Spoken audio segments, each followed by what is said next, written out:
এ মায়ের নবীর উম্মতের দল, আল্লাহ কোরআনে বলেন ওয়াকাদা রাব্বুকা আল্লা তা'বুদু ইল্লা ইয়্যাহু ওয়া বিল ওয়ালিদাইনি ইহসানা।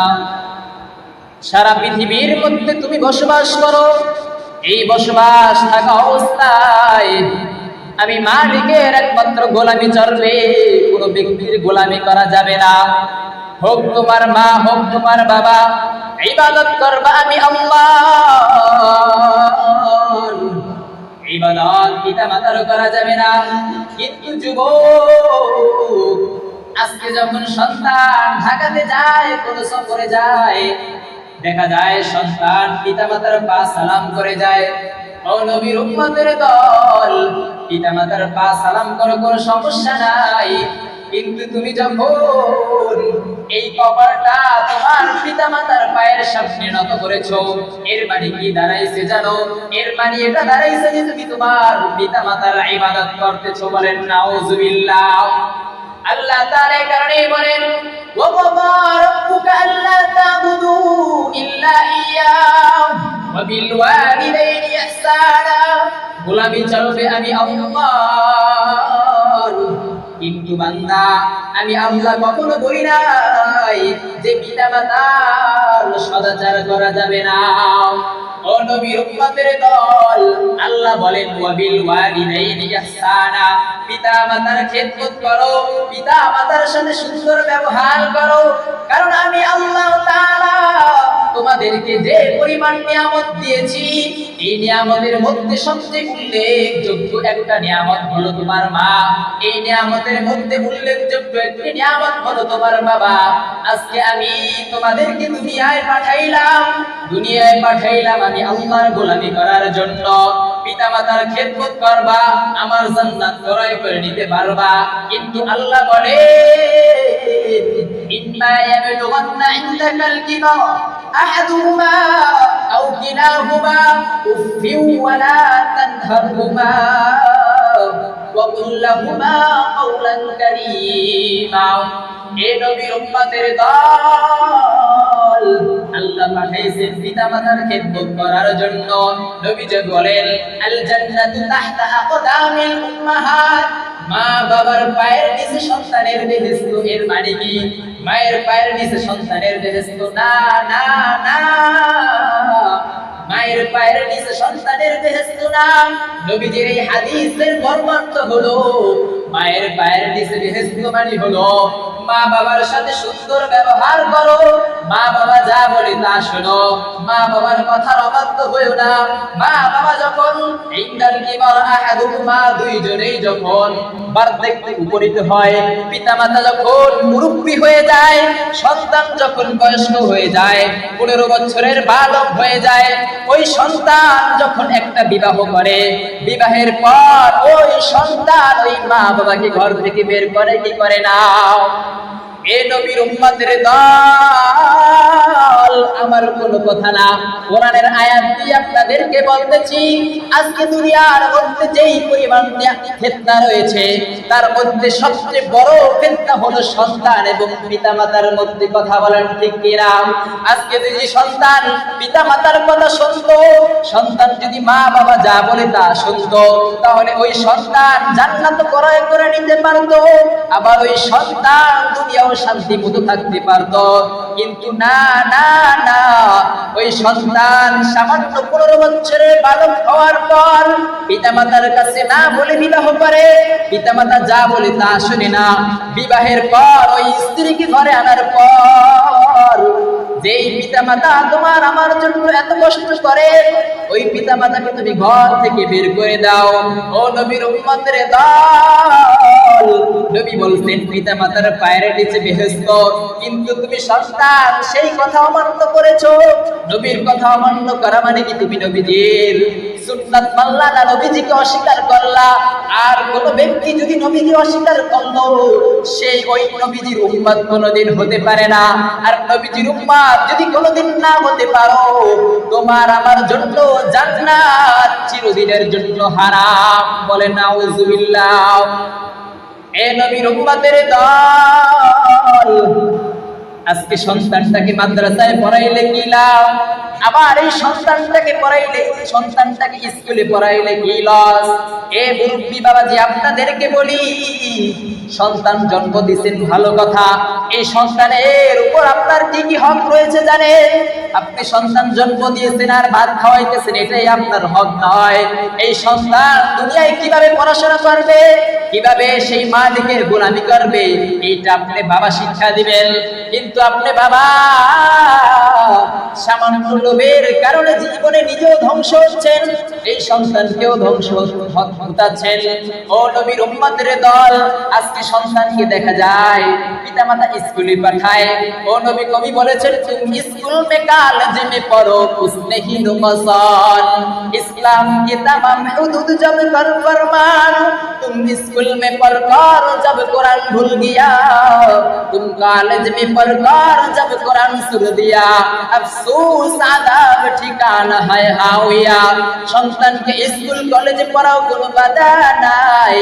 ও নবীর উম্মতের দল, তোমার আমার জন্য যদি সারা পৃথিবী হুজুর হয়ে থাকতো, তোমার আমার জন্য যদি প্রত্যেকটা মানুষের যদি আলেম হতো, তাহলে আজকে সমাজে জবাই লেগে যেত।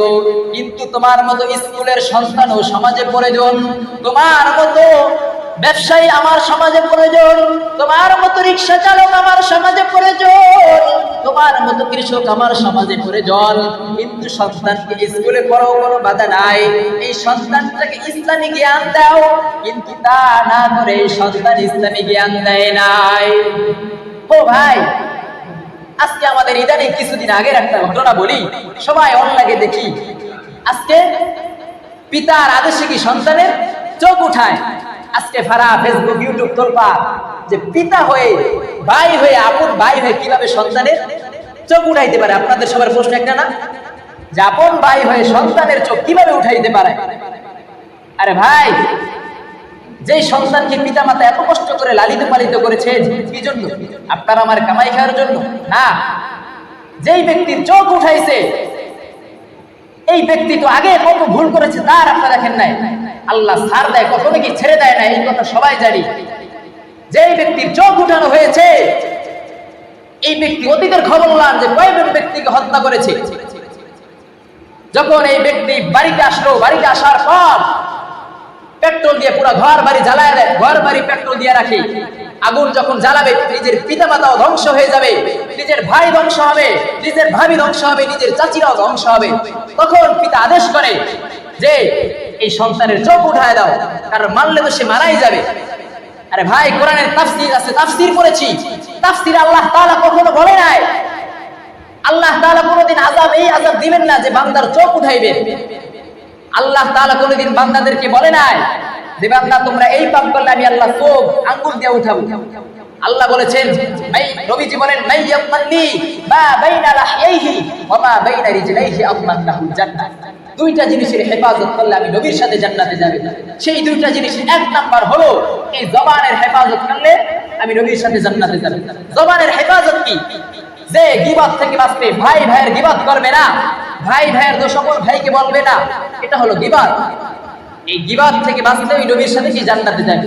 দুই নাম্বার, লজ্জা স্থান থেকে যদি কোনো ব্যক্তি হেফাজত থাকে, ওই ব্যক্তি নবীর সাথে জান্নাতে যাবে। ও ভাই, দোস্ত, বুজুর্গ, কোন ব্যক্তি গীবত করলে আল্লাহ তাআলা বলেন এই জীবন্ত চামড়া ফেরেশতারা টাইনা টাইনা উঠাবে। আপনার আমার যদি আজকে সরাসরি চামড়া টাইনা টাইনা উঠানো হয়, আপনার আমার কেমন লাগবে বলেন? আল্লাহ তাআলা কোরআনে বলেন যে বান্দা গীবত করলে আমি আযাব স্বরূপ কি এই গালের বস্তু টাইনা টাইনা উঠাবো। কিন্তু আল্লাহ কখনো বলে নাই যে এই চোখ আঙ্গুল দিয়ে উঠাবো। আরে ভাই, আজকে সেই পাপ আজকে আপনাদের আমার সামনে প্রকাশ্যে দিয়ে দিল নিজের বাবা, নিজের সন্তানকে। কারণ কি? আল্লাহ ছাড় দেয়, আল্লাহর পক্ষ থেকে না। আপনি পাপ করছেন, এই পাপের পর আল্লাহ দুনিয়ায় দিয়ে দিয়েছেন। আজকে ভাই ভাই জমিনে দ্বন্দ্ব আমাদের মাঝে কি আছে না? আপন ভাই, যেই ভাই ছোটবেলা থেকে কি মহাব্বত, সামান্য 2 টাকার 3 টাকার একটা সুন্দরী নারীর কারণে এই ভাই আপনি ভুলে যায়, নিজের পিতামাতাকে ভুলে যায়। নিজের পিতামাতার ঘরে পেট্রোল দিয়ে দিয়েছে, নিজের ভাইয়ের ঘরে পেট্রোল দিয়েছে, কিসের জন্য? জমির জন্য। সামান্য যে আমার অপর ভাইকে জমিন ভাগ করে দিয়েছে, আমাকে দেয় না, সামান্য জমির জন্য। আজকে আমরাও এই শিক্ষা নিতে পারি যে কোনোদিন ভাইয়ের সাথে দ্বন্দ্ব করবো না, ভাইয়ের সাথে দ্বন্দ্ব করা যাবে না, তাইলে আল্লাহ তাআলা চাইলে তো আপনার চোখে ভাবে উঠাতে পারে। একটা মানুষকে মারলেও এত কষ্ট লাগে না যতটা কষ্ট জীবন্ত অবস্থায় চোখ উঠালে কষ্টটা লাগে। যে আযাব আল্লাহ কবরে দিবেন না, সে আযাব আজকে দুনিয়ার মানুষকে দিয়ে দিয়েছে। আমার জন্ম থেকে এই পর্যন্ত আমি আজ পর্যন্ত কখনো শুনি নাই প্রকাশ্যে এভাবে মানুষের চোখ উঠানো হয়েছে। আপনারা শুনছেন কেউ? এটা কি মনে করবেন যে আল্লাহর পক্ষ থেকে কিসাস কাফারা? কোন ব্যক্তিকে হত্যা করলে শরীয়ত মোতাবেক যদি বিনা অপরাধে কাউকে হত্যা করলে তার কাফারা কি, তার কিসাস কি? মনে করেন আমার ভাইকে আমি হত্যা করেছি বিনা অপরাধে, আমার শরীয়ত যদি ইসলামী সরকার হয়ে থাকে তাহলে আমাকে কি হত্যা করবে? কিন্তু আজকে ইসলাম সরকার নাই বলে কি হয় না। ঠিক এমনটাই আমাদের নাজিরপুর হয়েছে যে ভাইয়ের ঘরে যখন পেট্রোল দিয়ে দিয়েছি, আপন বাবার ঘরে পেট্রোল দিয়েছি, তখন বাবা কি তার কিসাস দিয়েছে, কিসাস কাফার হয়ে গেছে। এটা কোনো অপরাধ না ভাই। এই ঘটনা থেকে শিক্ষা গ্রহণ করি কোনোদিন ভাইয়ের সাথে দ্বন্দ্ব করা যাবে না, পিতা মাতার সাথে দ্বন্দ্ব করা যাবে না। আজকে কিছুদিন আগে দেখলাম নিজের পিতা মাতারে খোপ, মুরগির খোপ, এই মুরগির খোপের ভিতরে রাখছে। সন্তান মাকে মুরগির খোপের ভিতরে রাখে আর নিজের আপন বউকে সায়েন্স হিসেবে একটা বিল্ডিং ঘরে রাখিয়েছেন। আরে ভাই, একটু কি মায়া লাগে না? যে পিতা মাতা তোমার জন্য এত কষ্ট করলো, সেই পিতা মাতার তুমি আজকে মুরগির খোপে রাখলা, সেই পিতা মাতার কাছে খাদ্য খাওয়ালে না, আজকে সেই বউকে অপর একটা ব্যক্তিকে তুমি সুন্দর যত টাকা পয়সা লাগে দিতেছো, কিন্তু নিজের বাবাকে তুমি দিচ্ছ না। নিজের পিতা মাতাকে সালাম দিতে তোমার শরম করে, নিজের স্ত্রীর সামনে সারাদিনই করতে পারো, তোমার আফসোস লাগে না? আরে ভাই, আল্লাহ তাআলা বলেন ওয়ালাকাদ যারানা লিজাহান্নামা কাসীরাম মিনাল জিন্নি ওয়াল ইনসি লাহুম কুলুবুন লা ইয়াফকাহুনা বিহা। ও নবীর উম্মতের দল, আমি আল্লাহ জান্নাত বানাইলাম, আমি আল্লাহ জাহান্নাম বানাইলাম। এই জান্নাতে কিছু জিন যাইবো জান্নাতে, এই জান্নাতে কিছু মানুষ যাবে জান্নাতে, আবার এই জাহান্নামে কিছু জিন যাবে জান্নাতে, আবার এই জাহান্নামে কিছু মানুষ যাবে জাহান্নামে। ও নবীর উম্মতের দল, সামান্য 60 বছরের জিন্দেগি যদি ইবাদত সুন্দরভাবে কাটাইতে পারো, তাহলে তো তোমার আমার জন্য জান্নাত। জান্নাতে যাওয়ার জন্য তোমার সর্বদা মসজিদে পড়া লাগবে না, না না।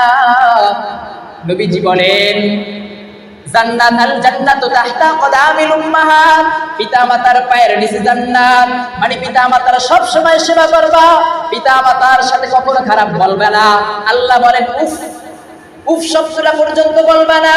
ইম্মা ইয়াবলুগান্না ইনদাকাল কিবারা আহাদুহুমা আও কিলাহুমা উফ। পিতামাতা কোনো কাজ করলে কোরআনে ডাইরেক্ট শব্দ বলেছেন উফ, উফ শব্দটা বলবা না। কারণ পিতামাতা যদি উফ শব্দ বলে, তাহলে তোমার আমার জন্য জাহান্নাম ফরজে আইন হয়ে যাবে। এ মায়ের নবীর উম্মতের দল, ছোট্ট একটা ঘটনার মাধ্যমে বুঝাইতে চাই। ঘটনাটি সবাই মনোযোগ দিয়ে শুনবেন। 6 বছরের বাচ্চা, নাম তার আব্দুল খালেক।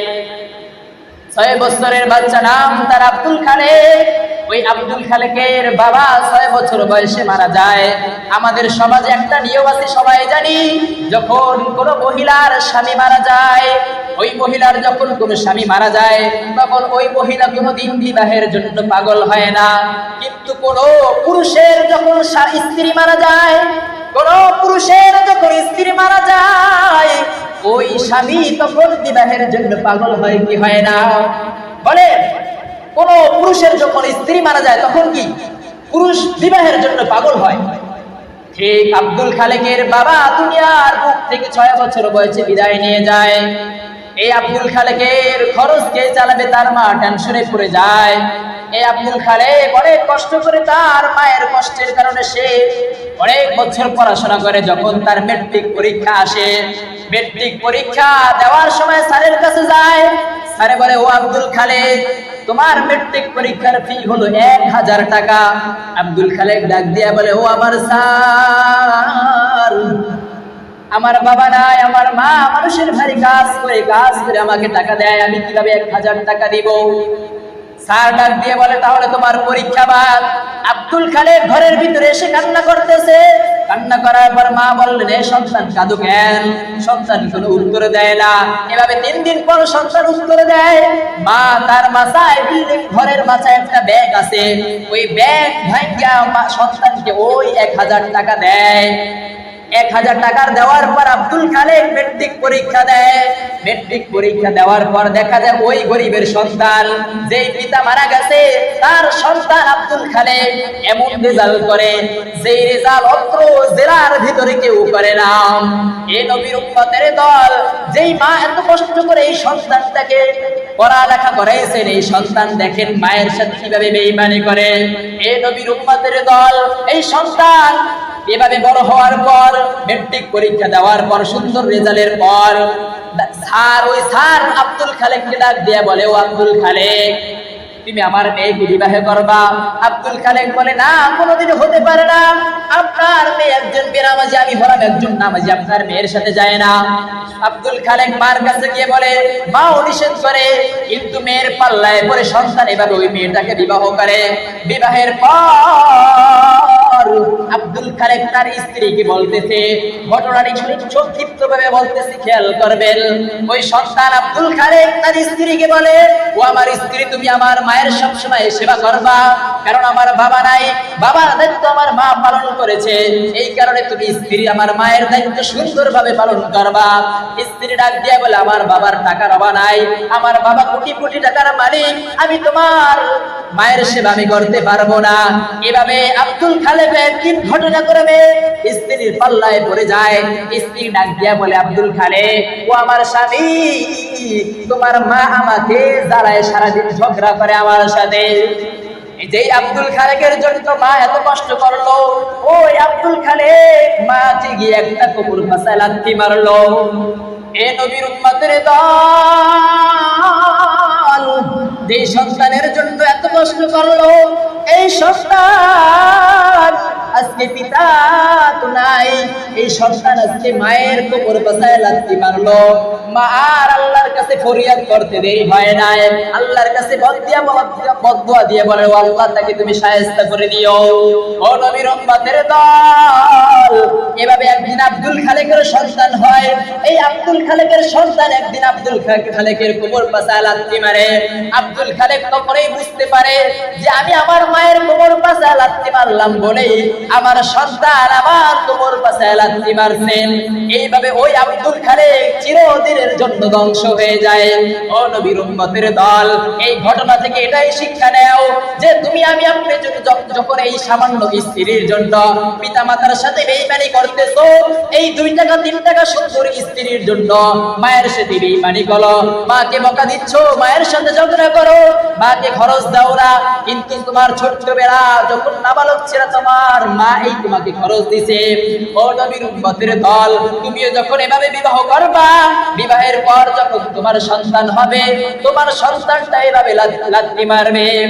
এই নবীর উম্মতের দল, আজকে থেকে শিক্ষা নেও, সন্তানটাকে প্রয়োজনে স্কুলে পড়াও, কোনো বাধা দেই না, কিন্তু প্রয়োজনে বক্তব্যে ইমাম সাহেবের কাছে কোরআন শিক্ষা দেন। আজকে অতীতকালে দেখা যাইত ফজরের নামাজ যখন ইমাম সাহেব পড়াইতো, ইমাম সাহেব পড়ানোর পর এই মাইকে ইমাম সাহেব ঘোষণা দেয়, বক্তব্যের সকল ছাত্র ছাত্রীরা তোমরা মসজিদে পড়তে আসো। কিন্তু আজকে দেখেন ইমাম সাহেবকে জিজ্ঞাসা করেন, অতীতে যেই পরিমাণ বাচ্চারা পড়তে আসতো, আজকে দেখা যায় ওই সমস্ত বাচ্চারা পড়তে আসে না। কেন কেন আসে না? আপনার আমার জন্য, পিতা মাতার জন্য সন্তান আসে না।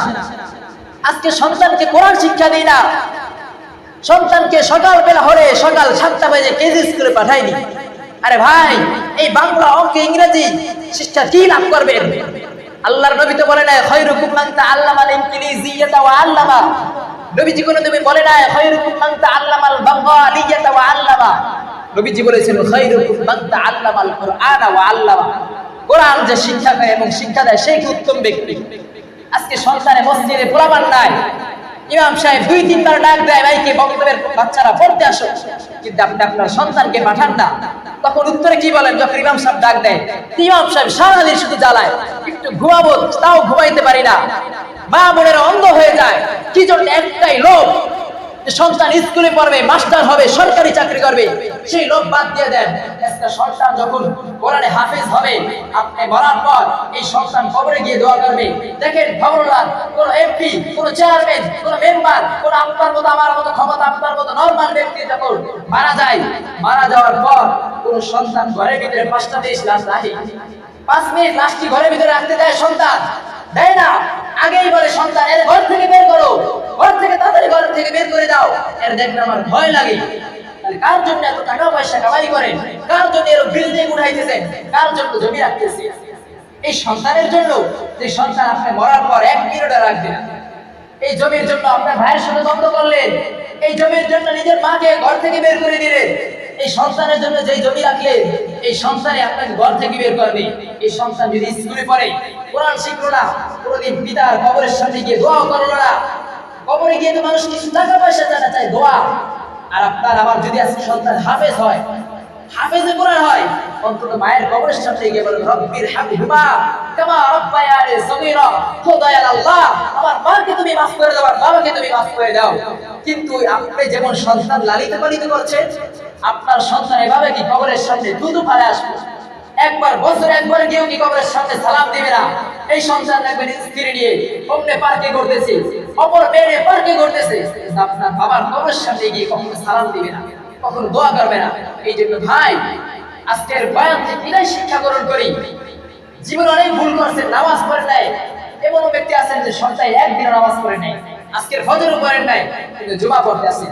আরে ভাই, জুমা পড়েন, কোনো সমস্যা নাই, আপনাকে 10 দিন আছে আপনি জুমা পড়তে আসছেন, জুমাটাও তো পড়ছেন, এটাও শুকরিয়া, আলহামদুলিল্লাহ। আল্লাহ বলছেন 100 ভাগের রহমত থেকে আমি 1 ভাগ রহমত গোটা পৃথিবীর মধ্যে দিয়ে দিয়েছি। এই রহমত দিয়ে স্বামী স্ত্রীর মহব্বত চলে, এই রহমত দিয়ে সন্তান মায়ের মধ্যে মহব্বত চলে, বাকি 99% মহব্বত আমি আল্লাহর কাছে রেখে দিয়েছি। আল্লাহ বলে, সন্তান জুমার মসজিদে পড়তে গেছোস, আমি আল্লাহর কাছে দুইটা কিন্তু বলোস, আল্লাহ আমি 6টা দিন নামাজ পড়তে পারি নাই, 6টা দিন কাজে কর্মে ব্যস্ত ছিলাম, নামাজ পড়তে পারি নাই, দাড়ি কাটছি, ভুল করেছি, আল্লাহ মাফ করে দাও। যতবার গুনাহ করবেন ততবার মাফ চান, সমস্যা কি? আল্লাহ আপনাকে মাফ করে দিবে। মাফ চাইতে কি আপনার লজ্জা লাগে? স্ত্রী যখন বলে তোমার লাগে আমার কথা নাই, তুমি মাফ চাও না?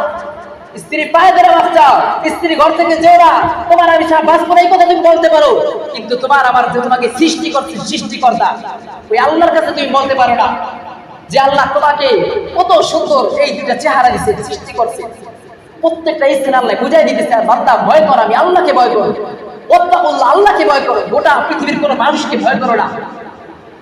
এই জন্য ভাই চিন্তা করি, জীবন অনেক ভুল করেছি, নামাজ পড়ি নাই, 5 ওয়াক্ত না পড়তে পারি, একক করি, বাকি 4 ওয়াক্তের জন্য তওবা করি আল্লাহর কাছে, তওবা করলে তো আল্লাহ মাফ করে। এই জন্য খাস তওবা করবেন।